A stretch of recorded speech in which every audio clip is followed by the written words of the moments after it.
Okay. Hi students. Today I am with a new topic. First aid and emergency care. First aid is the assistance given to any person suffering a sudden illness or injury with care provided to preserve life, prevent the condition from worsening and promote recovery.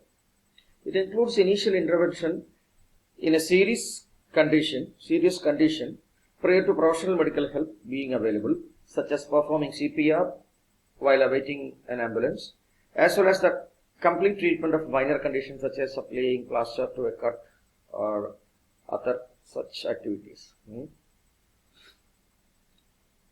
First aid എന്ന് പറയുന്നത് നമ്മൾ ഏതെങ്കിലും തരത്തിൽ അപകടത്തിലോ അല്ലെങ്കിൽ injury ആയിട്ടോ ഒക്കെ കിടക്കുന്ന ഒരാളിന് മെഡിക്കൽ കെയർ കിട്ടുന്നതിന് മുമ്പേ നമ്മൾ കൊടുക്കുന്ന ട്രീറ്റ്മെന്റ് എന്ന് പറയാൻ കഴിയില്ല, ഒരു കെയറാണ്. അതൊരു ട്രെയിൻഡ് അല്ലാത്ത ഒരാൾ, ഒരു ഡോക്ടറോ നഴ്സോ ഒക്കെ ചെയ്യുമ്പോൾ ഒരിക്കലും എപ്പോഴും ഓർത്തിരിക്കേണ്ട ഒരു കാര്യം, 3 കാര്യങ്ങൾ പ്രധാനമായിട്ട്. ഇതിന്റെ ഉദ്ദേശം എന്ന് പറയുന്നത് പ്രിസർവ് ലൈഫ്, ജീവൻ രക്ഷിക്കാനും, അതുപോലെ പ്രിവെന്റ് കണ്ടീഷനിങ് ഫ്രം വേഴ്സണിങ്. ഏതെങ്കിലും തരത്തിൽ വന്നിരിക്കുന്ന ഇഞ്ചുറി ഫസ്റ്റ് എയ്ഡ് ചെയ്യുന്നത് കൊണ്ട് അത് വേഴ്സ് ആയിട്ട് മാറാൻ പാടില്ല. ആൻഡ് പ്രൊമോട്ട് റിക്കവറി, അദ്ദേഹത്തിന് ഒരു റിക്കവറി പ്രൊമോട്ട് ചെയ്യുന്ന തരത്തിലുള്ള ഇതുമായിരിക്കണം. അതാണ് ഫസ്റ്റ് എയ്ഡിൽ നമ്മൾ ഏറ്റവും കൂടുതൽ ശ്രദ്ധിക്കേണ്ടത്. Always remember that first aid provider is not a doctor. നമുക്ക് മെഡിക്കൽ അറ്റൻഷൻ വേണ്ട കേസുകളിൽ അത് എത്തിക്കുന്നവരെയുള്ള കാര്യങ്ങളാണ് ഫസ്റ്റ് എയ്ഡിൽ പ്രധാനമായിട്ട് അടങ്ങിയിരിക്കുന്നത്. 3 കാര്യങ്ങൾ പ്രധാനമായിട്ട് ഫസ്റ്റ് എയ്ഡിൽ ശ്രദ്ധിക്കുക. ഫസ്റ്റ് എയ്ഡ് നിങ്ങൾക്ക് തന്നെ ആലോചിച്ച് നോക്കിയാൽ കിട്ടും. ഫസ്റ്റ് എയ്ഡ് എന്ന് പറയുന്നത് പലതരത്തിലാവാം. നമുക്ക് തീപ്പൊള്ളലേറ്റതാവാം, റോഡ് ആക്സിഡന്റിൽ വന്നതാവാം,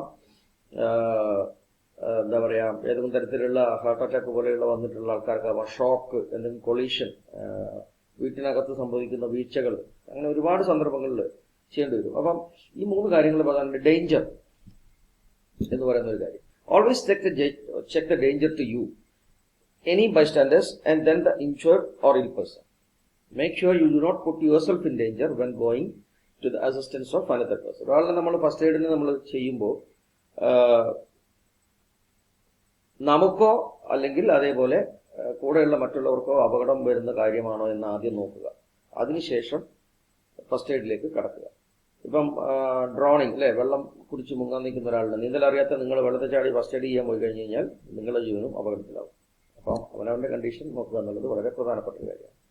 അതുപോലെ റെസ്പോൺസ്, ഫസ്റ്റ് എയ്ഡ് കൊടുക്കേണ്ട, ഈസ് ദ പേഴ്സൺ കോൺഷ്യസ്, വിളിച്ചു നോക്കുക, കുലുക്കി നോക്കുക, അതൊക്കെ തട്ടി നോക്കുക, ഇങ്ങനെയൊക്കെ അയാളുടെ റെസ്പോൺസ് നമുക്ക് സംസാരിക്കാൻ പറ്റുന്നുണ്ടോ, അങ്ങനത്തെ കാര്യങ്ങളൊക്കെ.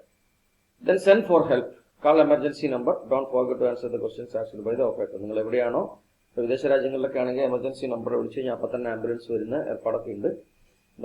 നമുക്ക് ഇവിടെ നമുക്കും ഉണ്ട്. ഇപ്പം എന്താണ് 104 അല്ലേ, അങ്ങനത്തെ നമ്പേഴ്സൊക്കെ ഉണ്ട്.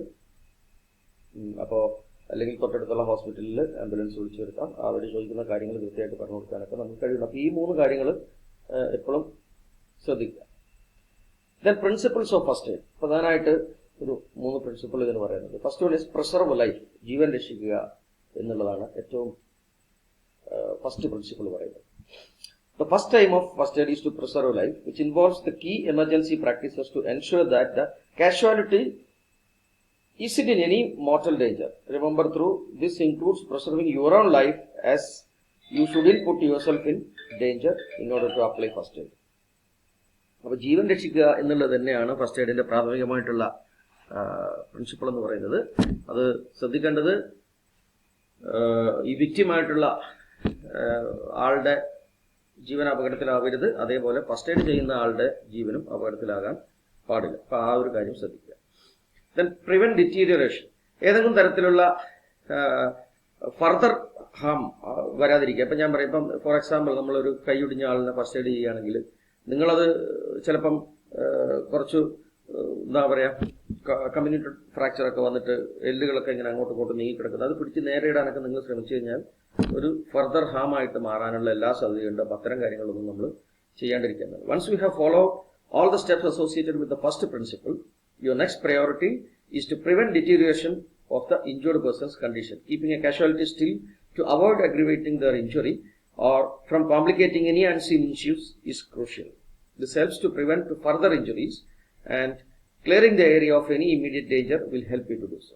അപ്പോൾ നമ്മൾ കാരണം ഇപ്പോൾ ഒരു ആക്സിഡന്റ് പറ്റിയ ഒരാളിനെ നമ്മൾ വണ്ടിയിലോട്ടൊക്കെ അല്ലെ വണ്ടിയിൽ നിന്നൊക്കെ എടുക്കുമ്പോഴും വണ്ടിയിലോട്ട് വേറെ ആംബുലൻസിലോട്ടൊക്കെ കയറ്റുന്ന സമയത്തൊക്കെ സപ്പോസ് ഒരു സ്പൈൻ ഇഞ്ചേർഡ് ആയിട്ടുള്ള ഒരാളിനെയൊക്കെ നമ്മളിങ്ങനെ തൂക്കിയൊക്കെ എടുത്ത് അങ്ങനെയൊക്കെ കൊണ്ടുപോയി കഴിഞ്ഞ് കഴിഞ്ഞാൽ തീർച്ചയായിട്ടും അയാൾക്ക് ഇഞ്ചുറി വേസ്റ്റ് ആവാനും ഒരുപക്ഷെ പാരാലിസിസിലേക്കൊക്കെ പോകാനും സാധ്യതയുണ്ട്. അപ്പോൾ അത് വളരെ ഫ്ലാറ്റ് ആയിട്ടുള്ള പലകയിലൊക്കെ കടത്തിയിട്ട് എടുക്കാനൊക്കെ പാടുള്ളൂ. അങ്ങനെ അപ്പം അത്തരം കാര്യങ്ങളാണ് ഇതുകൊണ്ട് ഉദ്ദേശിക്കുന്നത്. Then promote recovery. Finally, there are steps to do you should follow which will help lessen the amount of time taken for a casualty to recover from an accident and aid in minimizing lasting damage and scare. The prime example of this is applying cold water to a burn as soon as possible to lower the chance of long-term scarring and helps speed up the healing process. So, promote recovery. അയാളുടെ ചികിത്സയ്ക്കും ഒക്കെ ഉള്ള സമയവും നമുക്ക് കുറയ്ക്കാനായിട്ട് സാധിക്കും. എക്സാമ്പിളായിട്ട് പറയുന്നത് ഇപ്പോൾ ഒരു ബേൺ തീപ്പൊള്ളൽ വന്നു കഴിഞ്ഞാൽ നമുക്ക് കോൾഡ് വാട്ടർ ധാരാളമായിട്ട് അതിലേക്ക് ഒഴിച്ചു കൊടുക്കുന്നത് എല്ലാ കണ്ടീഷൻസിലും പറ്റില്ല, അത് വേറെ കാര്യം. ഒഴിച്ചു കൊടുക്കുന്നത് അവരുടെ ആ ബേണിന്റെ സിവിയോറിറ്റി കുറക്കാനും റിക്കവറി ഫാസ്റ്റ് ആക്കാനും സഹായിക്കും. അപ്പോൾ ഈ 3 പ്രിൻസിപ്പിൾസ് ഓർത്തിരിക്കുക. ദെൻ സെയിം കണ്ടീഷൻ തന്നെയാണ് AIIMS and objectives of first aid ഒക്കെ പറയുന്നത്. Qualities of A first aider എന്ന് നമ്മുടെ ടോപ്പിക്കിലുണ്ട്. വളരെ കോമൺ ആയിട്ടുള്ള കുറേ കാര്യങ്ങളാണ് നോക്കുക. Effective first aider, first aid training ഒക്കെ കിട്ടിയിട്ടുള്ള ആളുകൾക്ക്, വളരെ ഒരു പ്രൊഫഷണലായിട്ട് കിട്ടിയിട്ടുള്ള ആളുകൾക്ക് ഇത്തരം ക്വാളിറ്റീസ് കൂടുതലായിരിക്കും. ഒരുപാട് എന്താ പറയുക മെഡിക്കൽ അസോസിയേഷൻസ് ഒക്കെ ഫസ്റ്റ് എയ്ഡ് ട്രെയിനിങ് പ്രൊവൈഡ് ചെയ്യുന്നുണ്ട്. അതുപോലെ ക്വിക്ക് തിങ്കർ, വളരെ നമുക്ക് കോമൺ ആയിട്ട് ആവശ്യമുള്ള കുറേ കാര്യങ്ങളാണ് ശരിക്കും പറഞ്ഞാൽ. വളരെ പെട്ടെന്ന് ഫാസ്റ്റായിട്ട് തിങ്ക് ചെയ്ത് നിങ്ങൾ ഡിസിഷനിലേക്ക് എടുക്കണം. ഒരുപാട് സമയം വെറുതെ പാഴാക്കാതെ ചെയ്യേണ്ടി വരും. അതൊരു ക്വാളിറ്റിയാണ്. ദെൻ കമ്പോസർ കൊണ്ട് ഉദ്ദേശിക്കുന്നത് എന്താണ്, വളരെ കാമായിട്ട് സിറ്റുവേഷൻ ഹാൻഡിൽ ചെയ്യാൻ നമുക്ക് കഴിയണം. നമ്മൾ തന്നെ സിറ്റുവേഷൻ പാനിക്കാക്കി അങ്ങനെ മാറ്റാൻ പാടില്ല.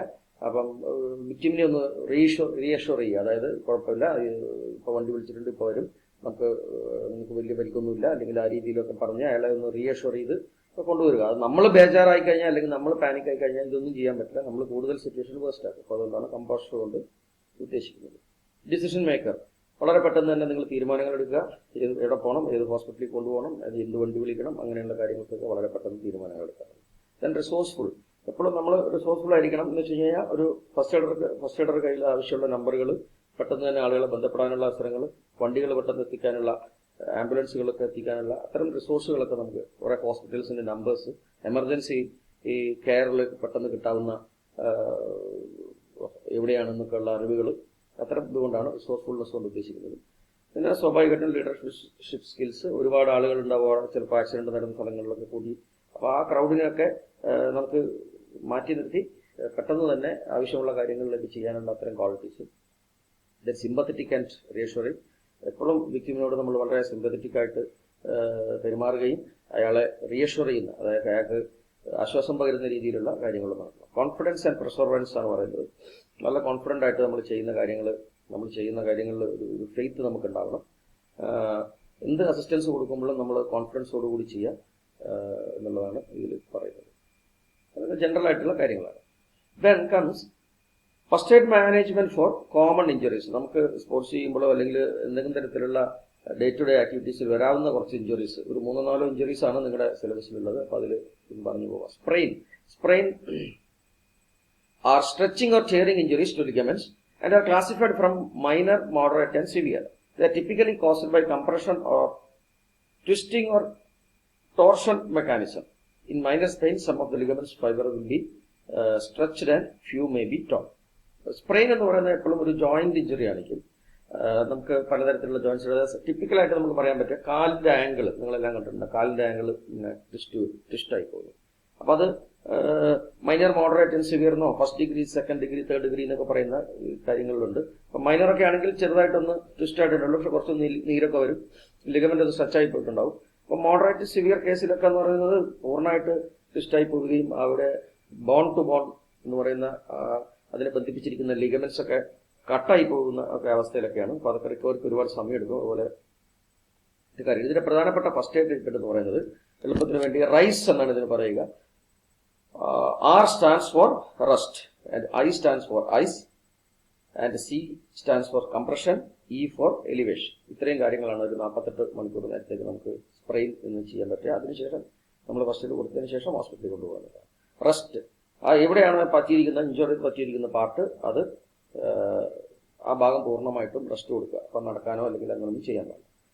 Then ice, wrap the ice pack or cold compress in a towel and place over the injured part immediately. Continue for not more than 20 minutes at a time. 4 to 8 times a day. ഒരു 5-8 പ്രാവശ്യം ഒക്കെ ദിവസം ചെയ്യാം. 20 minute കൂടുതൽ continuous ആയിട്ട് വെക്കാൻ പാടില്ല. അവിടുത്തെ സർക്കുലേഷനൊക്കെ ബാധിക്കും. അപ്പം ഐസ് തുണിയിൽ പൊതിഞ്ഞിട്ടോ അല്ലെങ്കിൽ കോട്ടൺ തുണിയിലൊക്കെ പൊതിഞ്ഞിട്ടോ അല്ലെങ്കിൽ ഐസ് പാക്ക് വാങ്ങിക്കാനൊക്കെ കിട്ടുന്നുണ്ട്, ഫ്രിഡ്ജിലൊക്കെ വെച്ച് കഴിഞ്ഞാൽ അങ്ങനത്തെ സാധനങ്ങൾ വെച്ചിട്ട്. Compression, support the injured part with elastic compression bandage for at least 2 days. നമുക്ക് കടകളിലൊക്കെ വാങ്ങിക്കാൻ കിട്ടുന്ന നമ്മൾ ബാൻഡേജ് ചെയ്യുന്നത് കണ്ടിട്ടുണ്ടാവും. അത് ഉപയോഗിച്ചുകൊണ്ട് കംപ്രസ് ചെയ്ത് നമ്മൾക്ക് കെട്ടിവെക്കാം. അപ്പോൾ അതും ഈ നീര് ഒക്കെ കുറയാൻ വേണ്ടിയിട്ടുള്ള രീതിയിലുള്ള സാധനം. Elevation, raise the injured part above the heart level to decrease swelling. നീര് കുറയാനാണെങ്കിൽ എപ്പോഴും കാലാണെങ്കിൽ നമ്മുടെ ഹാർട്ടിന്റെ ഇതിനെക്കാട്ടിലും മുകളിലേക്ക് പൊക്കി വെക്കാൻ ശ്രമിക്കുക. അങ്ങനെ വെച്ച് കഴിഞ്ഞ് കഴിഞ്ഞാൽ സ്വാഭാവികമായിട്ടും അവിടെയുള്ള നീര് ഇങ്ങനെ കെട്ടുന്നത് നമുക്ക് കുറക്കാനായിട്ട് സാധിക്കും. അപ്പോൾ ഇതാണ് സ്പ്രെയിൻ എന്ന് പറയുന്ന ഇഞ്ചുറിയുടെ പ്രധാനമായിട്ടുള്ള ഫസ്റ്റ് എയ്ഡ് ട്രീറ്റ്മെന്റ് എന്ന് പറയുന്നത്. Then comes muscle cramps.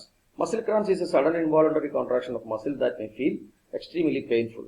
ഇതിന്റെ ഒരു പ്രത്യേകത ഒരു ഇൻവോളണ്ടറി ആണ് കോൺട്രാക്ഷൻ. നമ്മൾ ആഗ്രഹിച്ചിട്ടോ ഒക്കെ വരുന്ന ഒരു കോൺട്രാക്ഷൻ അല്ല. ചിലപ്പോൾ ഉറക്കത്തിൽ വരാം, ഏതെങ്കിലും തരത്തിലുള്ള റെഗുലറായിട്ട് എന്തെങ്കിലും എക്സസൈസ് ചെയ്യുന്ന ആളുകൾക്ക് വരാം. നമുക്ക് എന്താണ് വാട്ടർ കണ്ടന്റ് ബോഡിയിൽ കുറഞ്ഞു പോകുന്ന ഹീറ്റ് സ്ട്രോക്ക്, അല്ലേ, ഇപ്പം ഭയങ്കരമായിട്ട് സൺലൈറ്റിൽ എക്സ്പോഷർ ഒക്കെ വരുമ്പോൾ വരാം. കുറെ നേരം ആക്ടിവിറ്റി ഒക്കെ ചെയ്തതിന്റെ വാട്ടർ ആൻഡ് ഇലക്ട്രോലൈറ്റ് കണ്ടന്റ്സ് ഒക്കെ കുറഞ്ഞു പോവുക, സോഡിയം പൊട്ടാസ്യം തുടങ്ങിയതൊക്കെ. അങ്ങനത്തെ കോമൺ ആയിട്ട് കാണപ്പെടുന്നത് കാലിന്റെ കാഫ് മസിൽ, നിങ്ങൾക്കറിയാം. അപ്പം ആ കാഫിലൊക്കെയാണ് കോമൺ ആയിട്ട് വരിക, തൈസിൽ വരാം. അപ്പോൾ ഇതിന്റെ ഫസ്റ്റ് എയ്ഡ് കാര്യങ്ങൾ എന്താണെന്നുള്ളത് നോക്കാം. ഓപ്പോസിറ്റ് സ്ട്രെച്ച് ചെയ്യുക എന്നുള്ളതാണ് ഇമ്മീഡിയറ്റ് ആയിട്ടുള്ളത്. ഏത് ഇതിലാണോ മസിൽ ഷോർട്ടൺ ആയിട്ടുള്ളത് അതിന്റെ ഓപ്പോസിറ്റ് സ്ട്രെച്ചിങ് കൊടുത്ത് അതിനെ സ്ട്രെച്ച് ചെയ്യുക എന്നുള്ളതാണ് ഏറ്റവും ഈസിയസ്റ്റ് ആയിട്ടുള്ള വഴി. ഇനി ഹീലിംഗ് പ്രോസസ് നമുക്ക് പതുക്കെ റിലാക്സ് ചെയ്ത് കൊടുക്കുക, ആ ഭാഗം മസാജ് ചെയ്യാം. Then generally stretch and massage the cramping muscle, apply ice match to cramped muscle. ഇതൊക്കെ അതിന്റെ ഭാഗങ്ങളാണ്. ഐസ് അപ്ലൈ ചെയ്യാം. എന്താണ്, നിങ്ങളുടെ കാഫ് മസിലാണെങ്കിൽ നിങ്ങൾ കാല് നിർത്തി വെച്ചിട്ട് ടോ ടച്ച് ചെയ്യുക. അപ്പോൾ അതൊക്കെ ആ മസിൽ സ്ട്രെച്ച് ആയി പോകുന്നതിനുള്ള. Then pain relief, you can apply pain relief creams. Then drink beverages containing potassium such as water with salt. ഉപ്പിലിട്ട വെള്ളം, കുറച്ച് ഉപ്പിട്ട നാരങ്ങ വെള്ളം അതുപോലെയുള്ള സാധനങ്ങളൊക്കെ കുടിക്കുന്നത് വളരെ ഗുണം ചെയ്യും. Then comes fractures. ഫ്രാക്ചേഴ്സ് എന്ന് പറഞ്ഞു കഴിഞ്ഞാൽ ബോൺ ഇഞ്ചുറിയാണ്. ഏതെങ്കിലും തരത്തിൽ ബോൺ കംപ്രസ് ആയി പോവുക, ട്വിസ്റ്റ് ആയി പോവുക, ഒടിഞ്ഞു പോവുക, അങ്ങനെയൊക്കെയുള്ള bone that are compressed, twisted or hit too hard can break are fractures. അപ്പോൾ ഇത് ഒടിഞ്ഞു പോകുന്ന തരത്തിലുള്ള 2 തരത്തിലാണ് പ്രധാനമായിട്ട്. ക്ലോസ്ഡ് ഫ്രാക്ചേഴ്സ് ആണ്. ഇതിൽ മുറിവുകളും കാര്യങ്ങളൊന്നും കാണില്ല, അകത്ത് ബോൺ മാത്രം പൊടിഞ്ഞിട്ടുണ്ടാകും. Result when a bone breaks but do not protrude through the skin. Skin cut ചെയ്ത് പുറത്തേക്കൊന്നും വരാതെ അങ്ങനെ ഉള്ള സാധാരണ ഫ്രാക്ചേഴ്സിനാണ് നമ്മൾ ക്ലോസ്ഡ് എന്ന് പറയുന്നത്. അതിൽ തന്നെ 2-3 ടൈപ്പ് പറയുന്നുണ്ട്. മൾട്ടിപ്പിൾ ഫ്രാക്ചേഴ്സ്, ഒരുപാട് പല ഭാഗത്തായിട്ട് ഒടിഞ്ഞു പോവുക. Then comminuted fractures and spiral fractures, പിരിഞ്ഞു പോകുന്ന തരത്തിലുള്ള ഫ്രാക്ചേഴ്സ്. അപ്പോൾ അതൊക്കെ ഇതിലുള്ളതാണ്. Then open fractures of course, പൊട്ടിക്കഴിഞ്ഞിട്ട് എല്ലും കൂടെ സ്കിന്നിൽ കൂടെ പുറത്തേക്ക് കുത്തി എല്ലിന്റെ പീസൊക്കെ പുറത്തേക്ക് വരുന്ന. ഈ കേസിൽ ഫസ്റ്റ് ചെയ്യുമ്പോൾ ഒന്നും കൂടെ ശ്രദ്ധിക്കണം, കാരണം ഇൻഫെക്ഷൻ സാധ്യത, മറ്റതിൽ ഇൻഫെക്ഷൻ സാധ്യത കുറവാണ്, സ്കിൻ ബ്രേക്ക് ആവാത്തതുകൊണ്ട്. ഇവിടെ അതും കൂടി ഉണ്ട്. അപ്പൊ നമുക്ക് അപ്പം തന്നെ അത് ഐസ് പോലുള്ള സാധനങ്ങളൊക്കെ അപ്ലൈ ചെയ്യാൻ ഇത്തരം കേസുകളിൽ പാടില്ല. ക്ലോസ്ഡ് ഫ്രാക്ചേഴ്സ് തന്നെ 3 തരത്തിലുണ്ട്. ഗ്രീൻ സ്റ്റിക്ക്, സ്ട്രെസ് ഫ്രാക്ചർ ഒക്കെ അതിൽ പെടുന്നതാണ് ആദ്യം പറഞ്ഞതിൽ. ഇതിൽ പ്രധാനമായിട്ട് നമുക്ക് ഇഞ്ചുർഡ് പാർട്ട് മൂവ് ചെയ്യാൻ പാടില്ല. ഏതെങ്കിലും തരത്തിലുള്ള സ്പ്ലിംഗ് വെച്ചിട്ട് നമുക്കത് ബ്ലീഡിംഗ് ഉണ്ടെങ്കിൽ അത് കളയണം. അതുപോലെ എന്തെങ്കിലും തരത്തിലുള്ള സാധനങ്ങൾ വെച്ചിട്ടത് ആ ഭാഗം ഇമ്മൊബിലൈസ് ചെയ്യണം. ഇതൊക്കെയാണ് ഏറ്റവും പ്രധാനം. നമ്മൾ സ്കെയിൽ പോലത്തെ എന്തെങ്കിലുമൊക്കെ വെച്ചിട്ട് നമുക്ക് ചെയ്യാനായിട്ട് സാധിക്കും. സ്വെല്ലിംഗ് റിലീഫ് പെയിൻ കൊടുക്കുക, ഏറ്റവും പെട്ടെന്ന് ഡോക്ടറെ അടുത്ത് എത്തിക്കുക എന്നുള്ളതാണ് ഇതിന്റെ ഒരു പ്രധാനമായിട്ട് നമുക്ക് ഇതിന് ചെയ്യാൻ പറ്റുക. അപ്പോൾ ഇത്രയും കാര്യങ്ങൾ ശ്രദ്ധിക്കുക. പിന്നെ ഹോസ്പിറ്റലൈസ് ചെയ്യുന്നതിന് മുമ്പുള്ള കാര്യങ്ങളാണ് ഈ പറഞ്ഞിരിക്കുന്നത്. ഓക്കെ.